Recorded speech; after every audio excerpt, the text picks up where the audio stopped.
Hello दोस्तों, मैं हूं अनुराग। और अगर आपकी पेंसिल शेडिंग पेची दिख रही है या ब्लेंडिंग स्मूथ नहीं हो पा रही है तो आज की वीडियो आपके लिए है। इस वीडियो के एंड तक आप स्मूथ और प्रोफेशनल शेडिंग करना सीख जाओगे। तो चलिए शुरू करते हैं। तो सबसे पहले बात करते हैं उन टूल्स की जो मैं इस ड्राइंग में यूज़ करने वाला हूँ। मैं यूज़ करता हूँ आर्ट लाइन की ग्रेफाइट पेंसिल। अगर आपके पास आर्ट लाइन की पेंसिल नहीं है तो टेंशन लेने की बिल्कुल ज़रूरत नहीं है।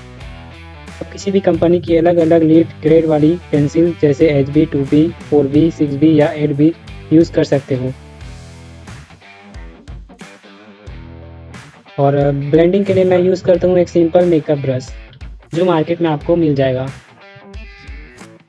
अगर आपके पास मेकअप ब्रश नहीं है तो आप छोटे से सॉफ्ट कपड़े या टिश्यू पेपर से भी ब्लेंडिंग कर सकते हो, लेकिन मेरी पर्सनल रिकमेंडेशन रहेगी कि आप सॉफ्ट कपड़े यूज़ करो, क्योंकि टिश्यू पेपर से कपड़े जितनी स्मूथ ब्लेंडिंग और फिनिशिंग नहीं मिल पाती। हाइलाइट्स और डिटेल के लिए मैं यूज़ करता हूँ टॉम्बो मोनो इरेज़र, लेकिन बिगिनर्स के पास ये इरेज़र अक्सर नहीं होता है।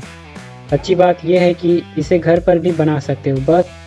बस किसी भी इरेज़र का पतला सा लीड जैसा पीस बना लो और उसे किसी ख़राब पेन या मार्कर की रिफिल वाली बॉडी में फिट कर दो। रेडी हो गया आपका होममेड मोनो इरेज़र।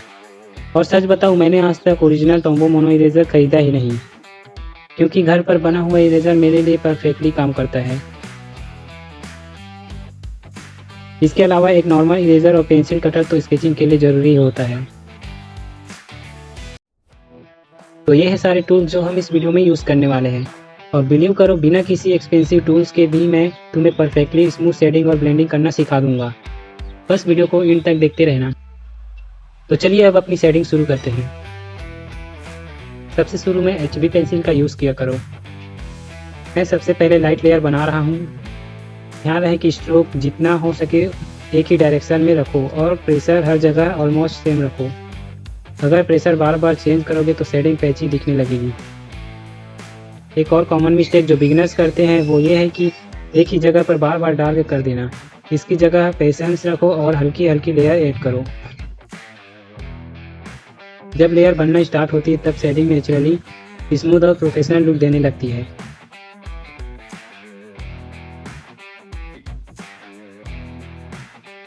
अब जैसे ही फर्स्ट लेयर कंप्लीट होगी हम ब्लेंडिंग स्टार्ट करेंगे और मैं तुम्हें स्टेप बाय स्टेप बताऊंगी कि ब्रश या कपड़े से ब्लेंडिंग कैसे करनी है ताकि पेपर पर कोई मार्क ना दिखे। मैं यहाँ ब्लेंडिंग के लिए मेकअप ब्रश की जगह सॉफ्ट कपड़ा यूज़ कर रहा हूँ। तो कपड़े को अपनी फिंगर पर रैप करके बहुत जेंटली ब्लेंड करो।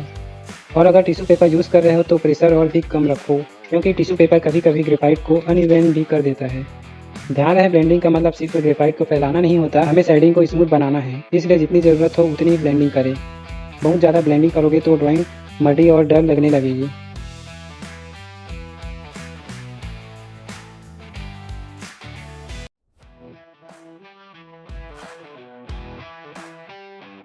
देखो, सॉफ्ट कपड़े से ही शेडिंग कितनी स्मूथ और सॉफ्ट दिखने लगी है। अब first and second layer smooth हो चुकी है, इसलिए अब हम आगे की लेयर ऐड करेंगे, लेकिन इस बार प्रेशर थोड़ा सा बढ़ाऊंगा, सिर्फ उन एरियाज में जहाँ नेचुरली शेडोज आती है।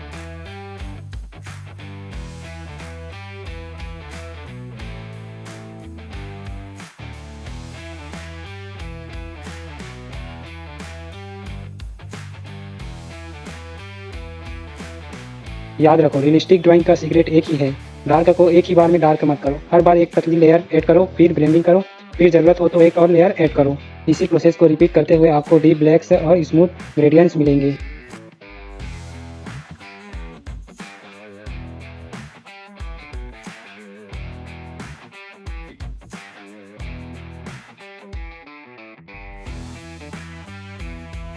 अब डिटेल्स को और रियलिस्टिक बनाने के लिए हाइलाइट्स ऐड करते हैं। मैं अपना होममेड मोनो इरेजर यूज़ कर रहा हूँ। देखो, ओरिजिनल टॉम्बो या होममेड वर्जन टेक्निकली सेम ही रहता है। जहाँ लाइट रिफ्लेक्ट हो रही है वहाँ सिर्फ हल्का सा ग्रेफाइट लिफ्ट करना है। इरेजर को रब मत करो, बस जेंटली टच करके ग्रेफाइट रिमूव करो। इसी छोटी सी ट्रिक से ड्राइंग में डेप्थ, साइन और रियलिस्टिक लुक आ जाता है।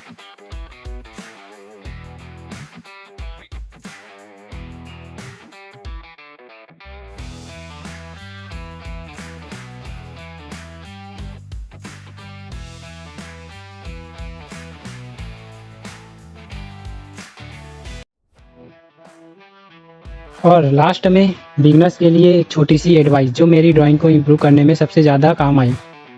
कभी जल्दी मत करो, लाइट लेयर्स में काम करो, हर लेयर के बाद ब्लेंड करो और प्रैक्टिस कभी मत छोड़ो।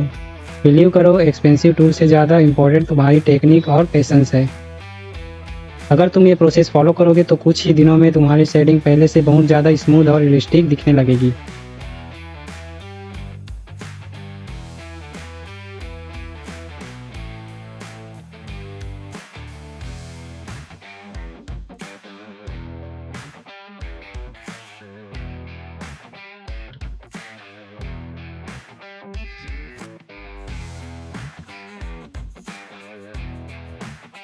और कमेंट में ज़रूर बताना कि आगे तुम्हें कौन से टॉपिक पर वीडियो चाहिए। चलिए मिलते हैं नेक्स्ट ऐसे ही यूज़फुल वीडियो के साथ।